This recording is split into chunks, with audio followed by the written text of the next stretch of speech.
আমি সাংবাদিক বিপ্লব মুখার্জি। আগামীকালের খবরের কাগজে বড় বড় করে ছাপা হবে আজকের এই সভ্য সমাজের নৃশংসতার জ্বলন্ত ছবি। আর আমরা ভাবতে থাকবো সভ্য দুনিয়ার আলোকমালার মাঝে কেন এত জমাট বাঁধা অন্ধকার, কেন রবি কবির মনোভূমিতে শান্তির ললিত বাণী আজ ব্যর্থ পরিহাস বলে মনে হচ্ছে।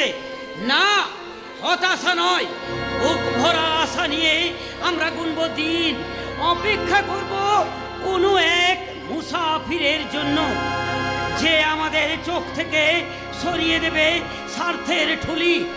আবার আমরা মানুষ হব, সভ্য সমাজের সভ্য মানুষ। কেউ যেন আমার আপনার আমাদের সবার দিকে আঙুল তুলে বলতে না পারে এ কেমন সভ্য সমাজ।